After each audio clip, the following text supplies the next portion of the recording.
ሰላም ጤና ይስጥልኝ የተወደዳችሁ የቮይስ ኦፍ ራያ ሚዲያ ቤተሰቦች እንደምን ውላችኋል? ዛሬ መጋቢት 21 2018 ዓ.ም የቮይስ ኦፍ ራያ ሚዲያ ዕለታዊ ዜና ሰዓታችን ላይ እንገኛለን። በቅድሚያም አርዕስተ ዜና። በራያ ኮረም ኦፍላ ወረዳ የሰባህ ለገበሬ ማህበርና ነዋሪዎች የህወሓት ህገወጥ የመሬት ወረራን ድርጊት በመቃወም ያደረጉት ሰላማዊ ሰልፍ የፍትህ ፍላጎታቸውን የሚያሳይ ህጋዊና ተገቢ እርምጃ መሆኑ ተገለጸ። የህወሓት ታጣቂዎች የትግራይ ጊዜያዊ አስተዳደሮችና የህወሓት ባለሀብቶች በራያ ኦፍላ እንዲሁም በመላው የራያ መሬት ላይ ከፍተኛ የሆነ የመሬት ወረራና የተፈጥሮ ሀብት ዘረፋ እየፈጸመ እንደሆነ መገለጹንና ራያ አንጀቷን አስራ ያስተማረቻቸው ምሁራን አሁን ካልደረሱላት ነገ እንደማይጠቅሟትና በራያ ጉዳይ ዳር ተመልካች መሆን ከተጠያቂነት እንደማያድን አቶ ካሳ ካራቤ ለቮይስ ኦፍ ራያ ሚዲያ መናገራቸውን በተመለከተና እነዚህንና ሌሎች ዜናዎች ይዘናል። አብራችሁን እንድትቆዩም በአክብሮት እንጋብዛለን። በራያ ኮረም ኦፍላ ወረዳ የሰባህ ለገበሬ ማህበርና ነዋሪዎች የህወሓት ህገወጥ የመሬት ወረራን ድርጊት በመቃወም ያደረጉት ሰላማዊ ሰልፍ የፍትህ ፍላጎታቸውን የሚያሳይ ህጋዊ ተገቢ እርምጃ መሆኑ የራያ ራዩማ ዲሞክራሲያዊ ፓርቲ ራዴፓ ገለጸ።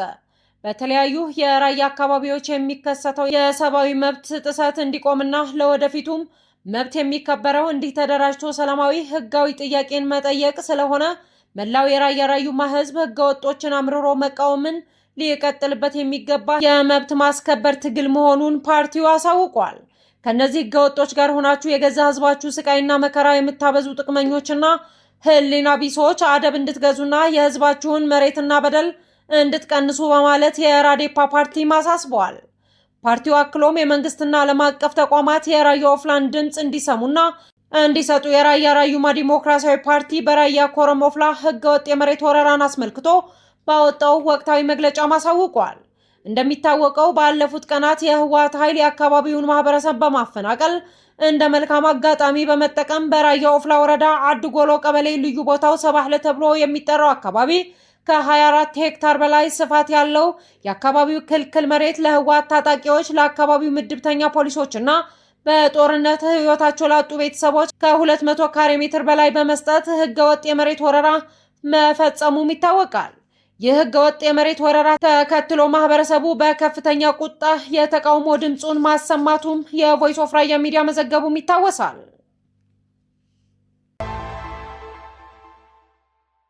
የህወሓት ታጣቂዎች የትግራይ ጊዜያዊ አስተዳደሮች፣ የህወሓት ባለሀብቶች በራያ ኦፍላ እንዲሁም በመላው የራያ መሬት ላይ ከፍተኛ የሆነ የመሬት ወረራና የተፈጥሮ ሀብት ዘረፋ እየፈጸሙ ነው ሲል በራያ ራዩማ ኢትዮጵያ ሲቪክ ማህበር ገለጸ።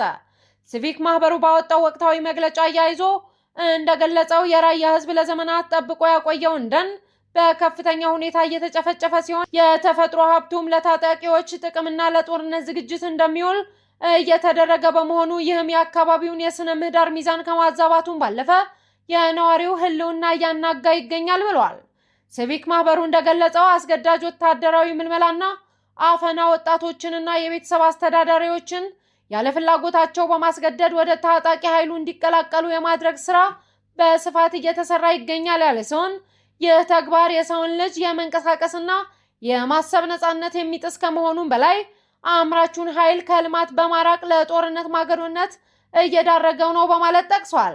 በራያ ህዝብ ላይ ለታጣቂዎች ስንቅና ደሞዝ በሚል ሰበብ ከፍተኛና አስገዳጅ የገንዘብ መዋጮ እየተሰበሰበ ይገኛል ያለ ሲሆን ቀድሞውኑ በጦርነትና በሰላም እጦት ምክንያት የኢኮኖሚ አቅሙ የተዳከመው ህዝብ ይህ ድርብ ጫና ተጨምሮበት ለከፍተኛ ረሃብና ለኑሮ ውድነት ተጋልጧል ብሏል። የራያ ራዩማ ነባር ነዋሪዎች በማስፈራራትና በተለያዩ ጫናዎች ከመኖሪያ ቀያቸው እንዲፈናቀሉ ወጣቶች ህገወጥ ስደትን አማራጫቸው እንዲያደርጉ እየተደረገ ያለው ሲቪክ ማህበሩ እንዲያደርጉ እየተደረገ ነው ያለው ያለ ሲሆን ማህበሩ ይህ ስልታዊ መፈናቀል የህዝቡን ስነ ልቦና ለማስከበርና ለረጅም ጊዜ የአካባቢውን የህዝብ ስብጥር ለመቀየር የታለመ የዘር ማጥፋት ወንጀል ተግባር ነው በማለት ራያ ራዩማ ኢትዮጵያ ሲቪክ ማህበር ወቅታዊ ጉዳይ አስመልክቶ ባወጣው መግለጫም ገልጸዋል። ራያ አንጀቷን አስራ ያስተማረቻቸው ምሁራን አሁን ካልደረሱላት ነገ እንደማይጠቅሟትና በራያ ጉዳይ ዳር ተመልካች መሆን ከተጠያቂነት እንደማያድን አቶ ካሳ ካራቤ ለቮይስ ኦፍ ራያ ሚዲያ ተናግረዋል። አሁን ያለው ሁኔታ የራያ ጉዳይ ለአምሳት ወለደች አይነት ነው ያሉት የራዴፓ ህዝብ ግንኙነት ኃላፊ አቶ ካሳ ካራቤ ከቮይስ ኦፍ ራያ ሚዲያ ጋር በነበራቸው ቃለ መጠይቅ ተናግረዋል። አቶ ካሳ ያይዞም ራያ እንጀቷን አስራ ያስተማረቻቸው በርካታ ምሁራን እንዳሉ ጠቅሰው በመሆኑም አሁን ካልደረሱላት ነገ አይጠቅሟትም ሲሉ በራያ ጉዳይ ዳር ተመልካች መሆን እንደማይገባና ከተጠያቂነት እንደማያድንም አክለው ገልጸዋል። ቮይስ ኦፍ ራያ ሚዲያ በራያና ሀገራዊ እንዲሁም ወቅታዊ ጉዳዮች ዙሪያ ከራያ ራዩማ ዲሞክራሲያዊ ፓርቲ ራዴፓ ህዝብ ግንኙነት ኃላፊ የሆኑት አቶ ካሳ ካራቤ ጋር በርካታ ጉዳዮች የተዳሰሱበት ቃለ መጠይቅም አካሂዷል። የሀገራችን ሁኔታ እየተወሳሰበ በመምጣቱ የራያም ጉዳይ እንዲወሳሰብ አድርጎታል ያሉ ሲሆን ለዚህም የሚመጥን አካሄድ መከተል እንደሚገባም ጠቁመዋል።